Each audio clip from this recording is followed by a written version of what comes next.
From now on, we'll handle the house ourselves. You should find somewhere else to live, my brother and his wife declared. It seemed like my mother was siding with them, treating me as though I were in the way. Did they not realize who had been covering the household expenses all this time? I was taken aback by their disrespect. A resolve began to form in my mind about what actions I would take next. I'm Carrie, a 30-year-old woman who's recently moved back into her parents' home. After graduating from college, I ventured into the workforce, only to find it far more challenging than I had anticipated, leaving me emotionally drained. This led me to return to my parents' house. Initially, I relied on unemployment benefits while searching for new job opportunities. Eventually, I discovered remote work and began working independently from home. With my university degree in a scientific field, I was able to leverage my skills as a freelance engineer. I began by taking on small projects. While the initial income was modest, working from home proved to be a valuable experience. Unlike traditional office jobs, I could earn a decent living with minimal social interaction, and I gradually built confidence in managing my own schedule. Over time, my work volume increased, and I began to take on larger projects, which led to a rise in my earnings. Within a year, my income matched that of a typical company employee. However, my parents, especially my mother, struggled to understand my work-from-home setup. My father was supportive once I explained everything in detail, but my mother, with her more traditional views, was wary of what she didn't understand. Despite my efforts to reassure her about my commitment to my job, she frequently questioned my decision. "How long are you planning to stay home?" she would ask. At first, I thought it was for your mental health, but it's been over 2 years now. Maybe you should consider working outside more. I made every effort to explain my situation to my mother with complete sincerity, but she remained unconvinced. "You're just doing something online," she would say, often expressing suspicion. How could I make her see the reality of my work? Despite my detailed explanations, she remained doubtful. I showed her client emails and salary statements, but nothing seemed to change her mind. My mother even questioned whether I was involved in some dubious business or unusual religion. I reassured her that my job was legitimate and that I received regular payments. Yet her skepticism persisted. "Isn't there a chance this is just unemployment benefits? And those can't last forever," she would argue. Her worries seemed endless. I had considered moving out on my own, but I hadn't saved enough yet. Around that time, my father's health began to decline, and he required nursing care. Having retired early, he faced a sudden drop in income. "Dad, are you okay?" I asked with concern. "Oh, Carrie, I'm sorry to worry you. I have my pension, so I'll manage," he replied, though I could sense his apprehension. Given how much my mother spends, I wondered if he could really manage on his own. It seemed we'd have to rely on our savings for now. My father looked exhausted, likely anxious about the future. I had relied on his financial support throughout college and even after returning home due to mental health issues. Leaving him alone to live independently didn't feel right. My mother was also perplexed by his sudden condition. I decided to stay home and support them as much as I could. "Don't worry, Dad. I'll take care of things from now on," I assured him. "Really?" he responded, surprised. "I didn't think you had that much income." "Don't worry, Dad. My income is quite stable now," I said, showing him my bank account details. Knowing my father had always understood my situation, I hoped he would be reassured. "Carrie, I didn't realize you were so financially stable," he said. "Yeah, I've been earning more recently." "Then could you help us a bit?" he asked. "Of course. You've done so much for us. I'll support you from now on," I promised. "Thank you, Carrie," he said, visibly relieved. I began covering the household expenses, my father's medical bills, and numerous other costs. Each month, I transferred a set amount to my father's bank account to help manage the household finances. Since my mother had been using my father's credit card, I set up a new main card and gave her a supplementary card. My father saved as much as he could and encouraged my mother to do the same. When he suggested we needed to cut back, my mother protested. "So, what? Should we kick Carrie out? She's helping us financially. It would be much harder without her." Despite my mother's skepticism and suspicion about my support, my father eventually convinced her to let me stay. I continued to work while assisting at home. However, my mother took my help for granted and became very demanding. "Can't you finish your chores faster?"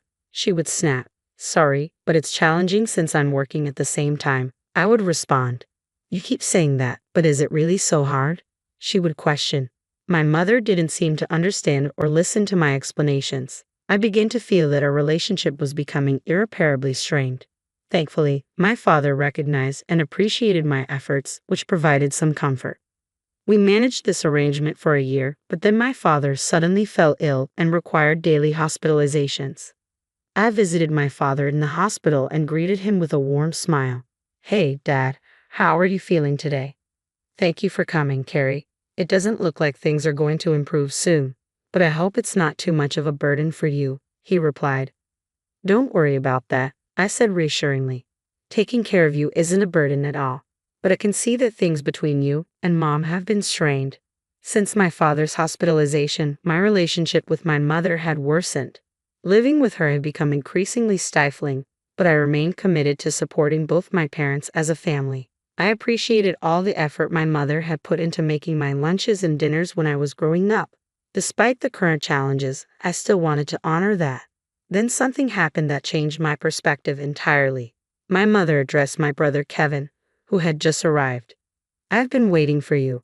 You're late," she said sharply. "Sorry, Mom. I've been really busy," Kevin replied.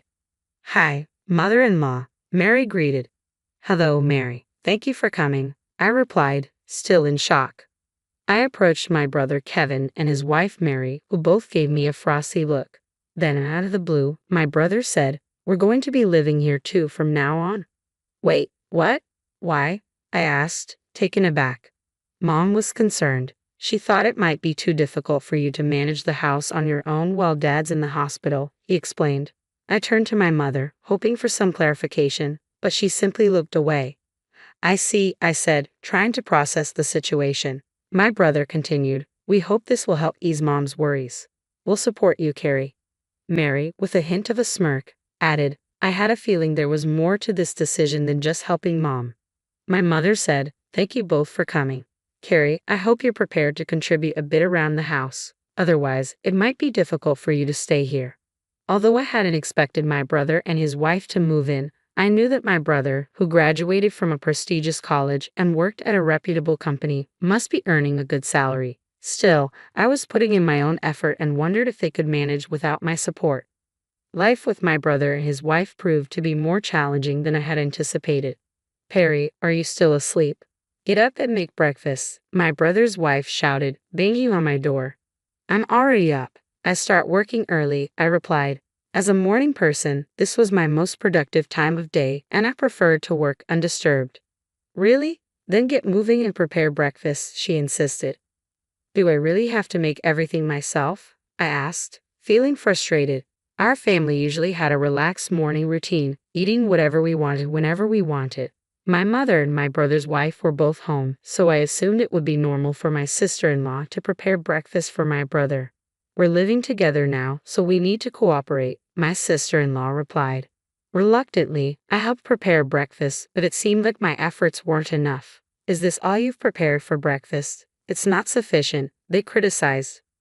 I had made a breakfast spread of soft scrambled eggs, a crisp lettuce salad, fresh buttered toast, and juicy sausage. I thought it was a decent meal, but clearly I missed the mark.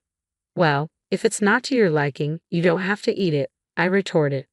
The three of them looked taken aback. "What's with that attitude? Who do you think you are? This isn't acceptable. You need to pitch in with the housework," they scolded. "But I have work to do too," I protested. "Oh, work? Really? What kind of work is that? Are you serious?" My brother and his wife shot back, their disbelief evident. My brother, in particular, seemed to constantly belittle me, likely influenced by my mother. He mocked my concerns. This was consuming a significant portion of my work time. I grabbed my laptop, shoved it into my bag, and left the house. "Wait, where are you going?" my brother called after me. Ignoring him, I headed straight to my father's hospital room. When I burst in, he looked up at me surprised. "Carrie, what's the matter? You seem flustered," he asked. I quickly explained the situation to my father. His expression turned to one of shock as he listened. "I had no idea they were treating you like this." "I'm so sorry, Carrie," he said. "Don't worry about it. You should follow your own path. I'm sure your mother would feel more comfortable if Kevin were around. You don't need to stay in a place where you're not happy. All I want is for you to be content, so live your life as you see fit."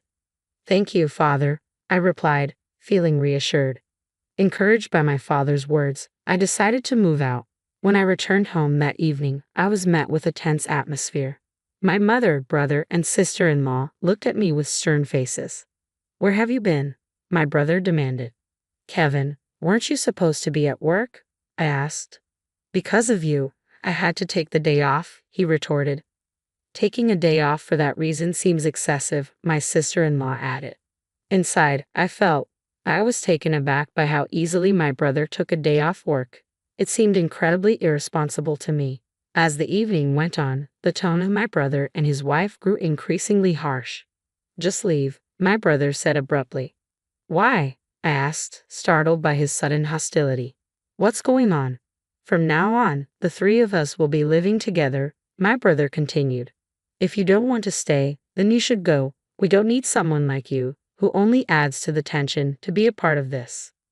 My brother and his wife made it clear they wanted me out. "Carrie, this is enough," my brother said firmly. "Now that your father isn't here, you don't need to stay."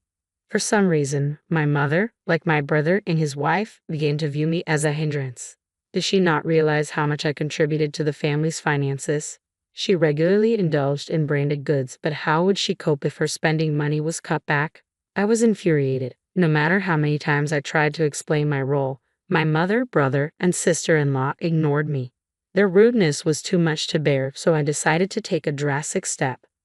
I first transferred the funds from the bank account linked to my mother's credit card into an account that I controlled. I wanted to see her reaction when she found she couldn't use her card. Additionally, I moved some money from my father's account, which was meant to cover family expenses, to the same account. Only my father's medical expenses could still be paid from his separate account, which my mother was unaware of. As a result, a significant portion of the family's financial responsibility shifted to my brother and his wife. Although I didn't know the details of my brother's income, I was certain he would feel the impact more than ever. After completing all the necessary arrangements, I packed up my belongings and announced, "I'm leaving this place." My mother, brother, and sister-in-law were visibly shocked by my words. They had harassed me relentlessly but hadn't expected me to actually take action. Their surprised expressions were almost satisfying. "Finally leaving, are you? I've never met someone so troublesome. You won't be coming back, will you?" my brother said, his tone dripping with disdain. Their constant belittling was astonishing. "Of course not. Don't bother contacting me," I replied firmly. As I left, they gave me condescending smiles, but I couldn't help wondering how they'd feel once I was gone. I smiled inwardly as I began my new chapter. My new home was tranquil, and I could enjoy my own space. I felt completely rejuvenated and found myself able to focus on my work like never before. One day, just as I expected, I received a call from my brother. "I told you not to contact me," I answered. "What's going on?" he asked, his voice edged with urgency.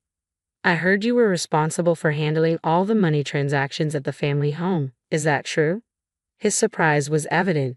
"Yes, that's correct," I confirmed. "Why are you asking now? Why did you tell me about this? We had no clue." I did mention several times that I was working, but neither you nor Mom seemed to believe me. "Well, Mom said a lot of things and I was confused, so it's not entirely my fault, right?" "No, it's not, but I'm facing a financial problem. Mom's been spending excessively, and on top of that, we haven't been able to cover the house utilities and other expenses. I was able to manage everything because I was supporting you in many ways. Now that I'm not living there, you need to handle it. Carrie, I really need your help to transfer some money to my account." "What? Please, can you transfer some funds right away?" "You've got to be kidding. You work for a big company, don't you?" "Actually, I was let go from that job." "What? Why?" "I made a big mistake," my brother admitted. "Was that before you moved back into our parents' house?" I asked. His response left me momentarily speechless. I suspected my brother had returned to our parents' house under the assumption that there was ample money available. He likely thought the household would be supported comfortably by my father's pension after his retirement.